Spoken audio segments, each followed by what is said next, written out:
Time दोस्तों 10 के 11 बज रहे होते हैं। उसी समय दोस्तों जो कल्लू होता है अपने घर में औजार ढूंढने लगता है। उसे हाथ में लग जाती है एक कुल्हाड़ी। और दोस्तों जो कल्लू की बीवी थी यानी पत्नी थी मीना देवी। मीना देवी के हाथ में भी दोस्तों किचन के 2 चाकू हाथ में लग जाते हैं। दोनों दोस्तों जो होते हैं वो सलीम के कमरे के अंदर चले जाते हैं। जाने के बाद देखते हैं कि सलीम जो है गहरी नींद में सो रहा है। उसी समय दोस्तों कल्लू और जो मीना देवी रहती है दोनों मिल करके इस सलीम के ऊपर अंधाधुंध वार करने लगते हैं। जिसके बाद सलीम जो होता है खून से लथपथ होकर के वहीं पर दोस्तों उसका मृत्यु हो जाता है। आखिर दोस्तों एक बेटा जो होता है अपने ही पिता को हत्या क्यों कर देता है। एक जो बहू रहती है वो अपने ही ससुर को हत्या क्यों कर देती है। क्या कारण या क्या वजह रही है दोस्तों हम लोग इस कहानी में पूरा जानने वाले हैं। दोस्तों आप लोग चैनल पर नए हैं तो चैनल को सब्सक्राइब करके और वीडियो को एक लाइक करिएगा। आज की कहानी दोस्तों बेहद ही इंटरेस्टिंग होने वाली है तो कहानी को आप लोग पूरा अंत तक अवश्य देखिएगा। दोस्तों नमस्कार प्रणाम। चलिए कहानी को हम लोग आगे की तरफ चलते हैं लेकर के। दोस्तों आज की जो सच्ची घटना है सुमेरपुर की है। सुमेरपुर में दोस्तों सलीम नाम के एक व्यक्ति रहते थे जिनकी उम्र की बात की जाए तो यही लमसम दोस्तों 55 से 56 साल की लमसम हो चुकी थी। सलीम दोस्तों अक्सर गांव की किसी न किसी महिलाओं के साथ अक्सर छेड़खानियां कर देते थे। इस वजह से गांव की जो औरतें थी वो कल्लू से शिकायत कर दिया करती थी। अब दोस्तों जो कल्लू है वो अपने पिताजी के साथ खिलाफ बोल करके और झगड़ा कर लिया करता था। सलीम के पास दोस्तों 100 एकड़ की ज़मीन होती है। कोई चीज़ की कमियां नहीं थी। सलीम बहुत ही दोस्तों अमीर शख्स था। अपने गांव का दोस्तों अमीर आदमी होता है। इसलिए दोस्तों जो सलीम था वो थोड़ा सा मन चला टाइप पर था। सलीम की पत्नी नहीं थी इस वजह से सलीम जो था अपनी मनोकामना पूर्ण करने के लिए कभी उस महिलाओं पर गंदी नज़रों से अक्सर देखा करता था। इस वजह से दोस्तों कोई अच्छी जो महिला थी वो शिकायत कर दिया करती थी सलीम के बेटे से कल्लू से कि तुम्हारे जो पिताजी हैं वो अक्सर हम लोगों को या हमारी लड़की को गलत निगाहों से घूरते रहता है। दोस्तों किसी के पास संपत्ति भले ही क्यों ना ज़्यादा हो, अगर किसी के इज्जत पर जब बात आती है तो चाहे वो गरीब हो या चाहे अमीर हो वो तो दोस्तों उसका एक्शन तो ले ही लेता है। दोस्तों कल्लू बहुत परेशान हो चुका था। अपने बाप के हरकतों से लेकर के बहुत परेशान था, बहुत चिंतित था। कल्लू अपनी पत्नी मीना देवी से कहता है कि हम लोग ऐसा करते हैं कि जितना भी संपत्ति है इसमें से हम लोग आधा बांट करके और ले लेते हैं और आधा जो संपत्ति रहेगा उनके नाम रहेगा, वो चाहे जो भी करे उनसे हम लोग अलग हो जाते हैं। गांव के लोग प्रतिदिन हमसे शिकायत तो नहीं करने आएंगे। उसके बाद गांव वाले खुद अपने आप फैसला ले लेंगे कि इनका क्या करना है। दोस्तों जो कल्लू होता है एक दिन सलीम के साथ बहुत ही ज़ोरदार तरीके से झगड़ रहा होता है। तभी दोस्तों कल्लू कहता है कि जो भी धन और संपत्ति है उसमें से आप हमें 50-50% दे दीजिए। लेकिन दोस्तों जो सलीम था वो थोड़ा कड़क टाइप का आदमी था। वो साफ लहजे में कह देता है कि हम इसमें से तुम्हें एक फूटी कौड़ी भी देने के लिए तैयार नहीं हूँ। लेकिन दोस्तों झगड़ा जो होता है 2 घंटे तक चलते रहता है। गांव के लोग वहीं पर इकट्ठा होकर सभी लोग झगड़े को देख रहे थे। लेकिन कल्लू को समझ में आ जाता है कि बिना कोई पंचायत सभा बैठाए ये बात को मानने वाले नहीं है। तभी दोस्तों एक दिन जब समय बीत जाता है तो 2 दिन के बाद एक पंचायत मीटिंग बैठाई जाती है। उसी पंचायत मीटिंग में इस सलीम को कुछ लोग बोलते हैं कि आपका जो भी संपत्ति है उसमें से आधा आप अपने लड़के को दे दीजिए। लेकिन दोस्तों सलीम कहीं मानने के लिए इस बात को तैयार नहीं था। अब दोस्तों यहाँ पर बहुत ज़्यादा दबाव देने के बाद जो सलीम होता है महज दोस्तों 50 लाख रुपए इस कल्लू को देता है। कल्लू समझता है कि चलो जान बची तो प्रतिदिन हमें शिकायत तो नहीं सुनना पड़ेगा। 50 लाख रुपए लेता है और अपनी पत्नी को लेकर के चला जाता है शहर। शहर में जाने के बाद दोस्तों वो एक अच्छा सा दुकान खोलता है कपड़े का और भी कुछ जो बिजनेस था ऑनलाइन वाला वो काम करने लगता है। कल्लू और मीना देवी दोस्तों बहुत खुशी के साथ अपने शहर में रहने लगते हैं। यहाँ पर दोस्तों जो सलीम होता है वो अपने घर में बैठ कर के इसी तरह से सोच रहा था कि आखिर हमारे पास जो भी इतनी संपत्ति है वो रहकर क्या करेगी, जब अपना कपड़ा हमें खुद से ही धोना पड़ता है, अपना खाना हमें खुद से ही बनाना पड़ता है। क्यों ना अगर कोई अच्छी सी नौकरानी मिल जाए तो हमारे घर का काम भी करेगी और हमारा जो मनोरंजन है वो भी पूरा हो जाएगा। सलीम दोस्तों इसी तरीके से 10 से 15 दिन तक ढूंढता है लेकिन दोस्तों इसे कोई भी नौकरानियाँ नहीं मिल रही थी। एक दिन दोस्तों सुबह सुबह जो सलीम होता है वो अपने खेतों की तरफ जा रहा था। देखता है कि रास्ते में एक चंद्रावती नाम की जो महिला थी दोस्तों वो विधवा थी। लेकिन दोस्तों अपनी पेट और अपनी भूख को मिटाने के लिए किसी किसी के खेत में जाकर के मजदूरी किया करती थी। मई जून का दोस्तों महीना चल रहा था। चंद्रावती सुबह सुबह ही खेत में जा रही थी मजदूरी करने के लिए। उसी समय सलीम जब देखता है तो समझ जाता है कि जो चंद्रावती है, अगर शायद ये हमारे बातों को मान ले तो इसी को कल से मैं अपने घर पर बुलाऊंगी काम करने के लिए। अब दोस्तों जो सलीम होता है इस चंद्रावती के पास चला जाता है। चंद्रावती भी दोस्तों, चंद्रावती का जो लक्षण होता है वो शायद वो थोड़ा सा सलीम के जैसा मिलता जुलता था। चंद्रावती भी दोस्तों कभी न कभी इधर उधर किसी न किसी पुरुष के पास जा कर के अपना मुंह मार लिया करती थी। इस वजह से दोस्तों चंद्रावती भी दोस्तों, इसका भी जो क्रेडिट था वो बहुत ही ख़राब हो चुका था उसके गांव में। सलीम इस चंद्रावती से कहता है कि बहुत सुबह सुबह तुम कहाँ जा रही हो। चंद्रावती कहती है कि मालिक देखिए, हम जा रहे हैं काम करने के लिए। आप तो जानते ही हैं कि मई जून का महीना है। जैसे ही 10 से 11 बजता है तो पूरी धूप निकल आती है, लू बहने लगता है।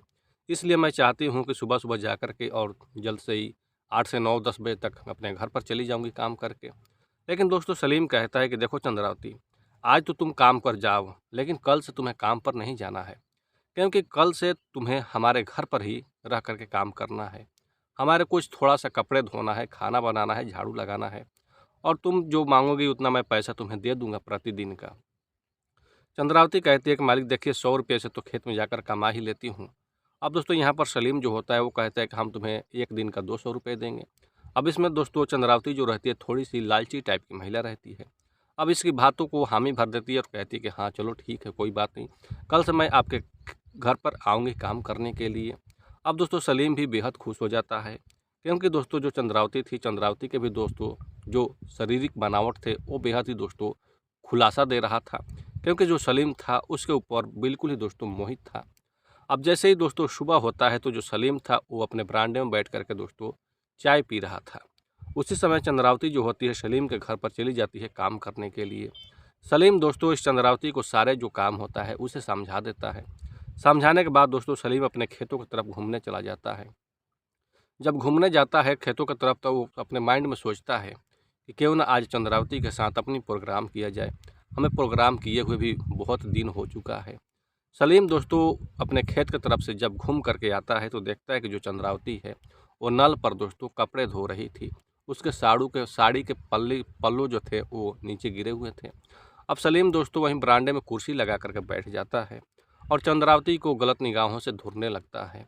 तभी दोस्तों चंद्रावती इसके इशारों को समझ जाती है और चंद्रावती अपने मन में सोचती है कि क्यों ना आज मालिक से कुछ पैसे ऐंठ लिए जाए। तभी चंद्रावती कहती है कि मालिक आज हमें 5,000 रुपये की सख्त ज़रूरत है, अगर आप हमें दे दीजिएगा तो बहुत कृपा होगा। सलीम दोस्तों वहीं बरामदे में कुर्सी पर बैठे बैठे चंद्रावती के स्तनों को इसी तरीके से अपनी गलत निगाहों से देख रहा था। अब दोस्तों सलीम कहता है कि देखो चंद्रावती, तुम्हें 5,000 रुपये क्या, हम तुम्हें 10,000 रुपये देने के लिए तैयार हैं, लेकिन तुम्हें हमारे साथ थोड़ी सी प्रोग्राम करनी पड़ेगी। अब दोस्तों चंद्रावती को भी जो ख्वाहिशें थी वो पूरी नहीं हो पा रही थी, क्योंकि चंद्रावती भी दोस्तों एक विधवा महिला थी। इस वजह से चंद्रावती भी अपने मन में सोचती है कि हमें पैसा भी मिल जाएगा और हमारा काम भी पूर्ण हो जाएगा। अब इस तरह से दोस्तों चंद्रावती और जो सलीम होते हैं एक बेडरूम के अंदर चले जाते हैं, लेकिन इन दोनों को नहीं पता था कि आगे चल कर के भविष्य में इन लोगों का साथ क्या होने वाला है। अब दोस्तों दोनों को जब इच्छाएं पूर्ण हो जाती है उसके बाद सलीम जो होता है अपनी अलमारी से 10,000 रुपये निकालता है और इस चंद्रावती को दे देता है। चंद्रावती पैसे लेकर अपने घर पर चली जाती है। अब इसी तरीके से दोस्तों 2 से 3 महीने का वक्त निकल जाता है। सलीम जो होता है दोस्तों आगे के खेत जो था उस खेत को जोतते जोतते सलीम का मन जो होता है हार थक चुका था। इसलिए अब सलीम चाहता था कि जो पीछे वाला खेत है उस खेत में मैं जा कर के जुताई करूं, लेकिन दोस्तों चंद्रावती यहाँ पर तैयार नहीं होती है। अब दोस्तों सलीम कहता है कि देखो, अगर तुम हमें उस खेत को जोतने दोगी तो जितना पैसा मांगोगी उतना हम देने के लिए तैयार हैं। चंद्रावती कहती है कि मालिक देखिए, हमें पैसा नहीं चाहिए, अगर आप देना ही चाहते हैं तो आपके जो वो नज़दीक वाला खेत है 5 एकड़ वही हमें दे दीजिए। अब दोस्तों यहाँ पर सलीम जो था, सलीम अपने सपनों को पूरा करने के लिए किसी भी हद तक जा सकता था। सलीम दोस्तों इस चंद्रावती के नाम पर दोस्तों 5 कट्ठे का ज़मीन जो होता है इसके नाम कर देता है और चंद्रावती जो होती है इस सलीम की सारी मनोकामना पूर्ण कराने लगती है। गांव वालों को जैसे ही थोड़ी सी भनक मिलती है कि जो सलीम है इस चंद्रावती को अपना ज़मीन जो है उसके नाम भी कर रहा है, तभी दोस्तों उसी में से एक जो आदमी होते हैं कल्लू के पास फ़ोन कर देते हैं शहर कि तुम्हारा जो पिताजी है वो एक रखेल रखा हुआ है और उसी को जो अपना ज़मीन है उसके नाम कर रहा है। तभी दोस्तों कल्लू जो होता है बेहद गुस्सा में हो जाता है और अपने गांव पर आता है, और आने के बाद दोस्तों अपने पिता सलीम से कहता है कि आप हमारे साथ शहर चलिए, वहीं पर रहिएगा।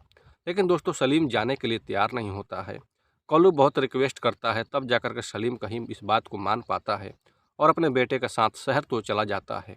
लेकिन दोस्तों इस कल्लू को नहीं पता था कि जो उसके पिता सलीम है इस कल्लू के साथ कौन सी ऐसी घटना का अंजाम देने वाले हैं। दरअसल दोस्तों जो सलीम होता है वो अपने घर में अपने रूम में सोया हुआ था। उसी समय कल्लू जो होता है मीना देवी से कहता है, अपनी पत्नी से कहता है कि देखो हमें कल बाहर जाना है और हमें 2 दिन समय लग जाएगा। कुछ ऑनलाइन का बिजनेस जो कल्लू करता था उसी बिजनेस के सिलसिले में इसे बाहर जाना था। अब दोस्तों यहाँ पर जो सलीम था सारे बातों को कान लगाकर सुन रहा होता है। तभी दोस्तों मीना देवी कहती है ठीक है, लेकिन दोस्तों कल्लू कहता है कि पिताजी का तुम ख्याल रखना, कोई चीज़ का कमी उसे उन्हें मत होने देना। अब दोस्तों सलीम जो होता है सारे बातों को सुन लेता है। अब दोस्तों इस मीना देवी को नहीं पता था कि जो सलीम है अब कौन सी ऐसी घटना करने वाला है। दरअसल दोस्तों जैसे ही शाम होता है तो दिन में ही दोस्तों कल्लू जो होता है 12 बजे दिन में ही वो शहर चला जाता है, मतलब कि घर से बाहर चला जाता है। और मीना देवी जो होती है अब सिर्फ घर में 2 आदमी की ही खाना बनाती है। मीना देवी एक अपने सलीम ससुर का खाना बनाती है और एक अपने लिए खाना बनाती है। सलीम दोस्तों खाना तो खा लेता है और अपने बेडरूम में जाकर के सो जाता है। मीना देवी भी अपना खाना खाती है और अपने बेडरूम में जाकर के दरवाज़ा लगा कर सो जाती है। लेकिन दोस्तों सलीम को नींद कहाँ आने वाली थी।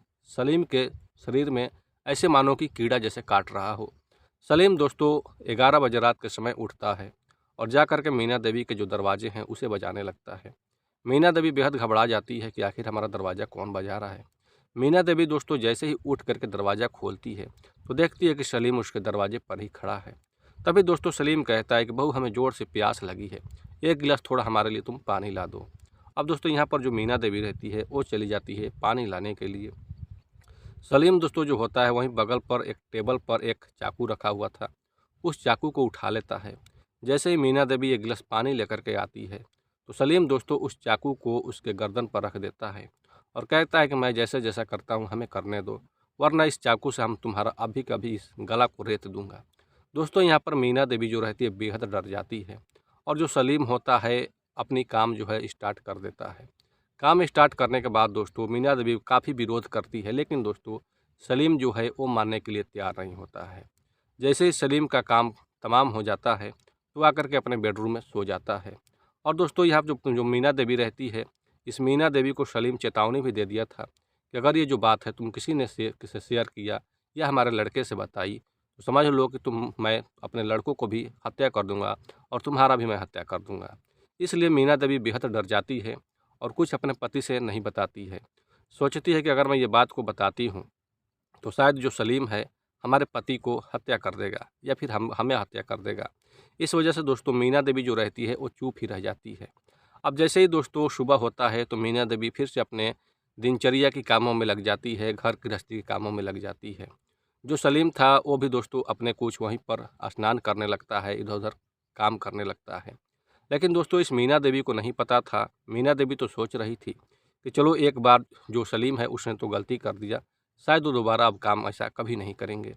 अब दोस्तों लेकिन सलीम इस जानता था कि आगे चल कर के इसके साथ और क्या ऐसी घटना करना है। मीना देवी बेहद निश्चिंत हो चुकी थी कि जो सलीम है वो अब ऐसा कोई काम या कदम उठाने वाले नहीं हैं। लेकिन दोस्तों जो सलीम था जैसे ही फिर से शाम होता है, रात का समय होता है, तो फिर से सलीम दोस्तों जो होता है वो रात के समय उठ करके और इस मीना देवी के दरवाजे को जाकर पीटने लगता है। मीना देवी काफ़ी डर जाती है। बेहद डर जाने के बाद दोस्तों सलीम जो होता है कहता है कि जल्द से जल्द केवाड़ी दरवाज़ा को खोल दो, वरना मैं इस दरवाजे को तोड़ दूंगा, उसके बाद मैं तुम्हें ज़िंदा भी नहीं छोड़ूंगा। मीना देवी काफ़ी डर जाने के बाद दरवाजे को खोलती है। जैसे ही दरवाजे को खोलती है तो दोस्तों जो सलीम होता है इस मीना देवी के हाथ पैर जो होते हैं पलंग में दोस्तों बांध देता है, और बांध देने के बाद उसके मुंह में दोस्तों कपड़ा भी डाल देता है। और मीना देवी चिल्ला भी नहीं पा रही थी और सलीम जो है अपनी हरकतों से बाज नहीं आ रहा था और अपनी घटना का अंजाम देने लगता है। दोस्तों मीना देवी काफ़ी विरोध कर रही थी, लेकिन दोस्तों ये जो सलीम होता है मानने के लिए तैयार नहीं होता है। सलीम 30 मिनट तक अपनी काम का अंजाम देता है और काम का अंजाम जैसे ही ख़त्म हो जाता है सलीम दोस्तों जाकर के अपने बेडरूम में सो जाता है। मीना देवी बेहद गुस्सा हो जाती है और उसी समय अपने पति के पास फ़ोन लगा देती है और सारी जो बातें थी वो कल्लू से बता देती है। कल्लू दोस्तों अपने काम को आधे ही छोड़ कर के और अपने घर पर सुबह में ही चला आता है और आने के बाद मीना देवी से पूछता है क्या बात हुआ। मीना देवी सारे बातों को, सच्चाइयों को बताने लगती है। अब दोस्तों जो कल्लू होता है, जैसे ही शाम के समय में खाना बनता है तो आधा खाने में दोस्तों कल्लू जो होता है नींद की गोलियां मिला देता है और उस खाने को सलीम को सौंपवा देता है। सलीम उस खाने को जैसे ही खाता है तो इसे नींद आने लगती है। जाकर अपने बेडरूम में गहरी नींद में सो जाता है। उसी समय दोस्तों जो कल्लू होता है और मीना देवी दोनों दोस्तों घर में ही औजार ढूंढने लगते हैं। दोनों को जो भी औजार मिलता है औजार को लेकर के और इस सलीम के कमरे में दाखिल हो जाते हैं। दाखिल हो जाने के बाद दोस्तों जो कल्लू होता है, एक कुल्हाड़ी उसके हाथ में था और जो मीना देवी थी इसके हाथ में 2 किचन की चाकुआ थी। अब उन चाकुओं से और कुल्हाड़ियों से बारी बारी से मार करके सलीम को हत्या कर दिया जाता है। हत्या करने के बाद कल्लू जो था वो सोचता है कि क्यों ना इस डेड बॉडी को अभी का अभी लापता कर दिया जाए। दोनों पति और पत्नी डेड बॉडी को दोस्तों 2 हिस्से में काट देते हैं। काटने के बाद 2 बोरियों में भर देते हैं और एक साइकिल पर लाद करके दोस्तों उस समय रात के 2 बज रहे थे। उसी समय कल्लू सोचता है कि क्यों ना इस लाश को और इस डेड बॉडी को क्यों ना अभी ले जा करके और जो बगल में तालाब है उस तालाब में डाल दिया जाए। अब दोस्तों यहाँ पर सलीम का डेड बॉडी को लेकर के मीना देवी और कल्लू साइकिल पर निकल जाते हैं। साइड से दोस्तों एक बाईपास रोड होकर के जाना होता था, लेकिन दोस्तों कल्लू और मीना देवी को नहीं पता था कि आगे चल कर के हम लोगों के साथ क्या होने वाला है। जैसे ही कल्लू का साइकिल जो होता है बाईपास पर चलने लगता है तो दोस्तों आगे से एक लाइट जब आता है उस साइकिल पर तो पुलिस को नज़र पड़ती है उस साइकिल पर एक पुरुष और एक महिला है और साइकिल पर कुछ बोरी में रखा हुआ है। पुलिस को शक हो जाती है और पुलिस का गाड़ी जो होता है अब इस कल्लू के साइकिल की तरफ आने लगती है, लेकिन कल्लू जो होता है और जो मीना देवी होते हैं अपने साइकिल को और तेज़ कर देते हैं। लेकिन दोस्तों गाड़ियाँ जाकर के आगे इन लोगों को घेर लेती है। अब पुलिस के कुछ स्टाफ जो होते हैं उतर जाते हैं और पूछने लगते हैं कि इस बोरी में क्या है, इतने रात के समय तुम कहाँ जा रहे हो। लेकिन ये दोनों के हाथ पर पाँव जो होते हैं थर थर काँपने लगते हैं, डर जाते हैं। अब पुलिस दोस्तों जैसे ही उस बोरी को खोल कर देखती है तो यहाँ पर दोस्तों देख करके पुलिस भी एकदम गुमराह हो जाती है कि आखिर ये लोग कैसा शख्स है जो कि एक आदमी को मर्डर करके और इन लोगों को जो डेड बॉडी है उसे ले जा करके अब इसे लापता भी करने वाले हैं। वहीं पर पुलिस जो होती है इन दोनों को धर दबोचती है।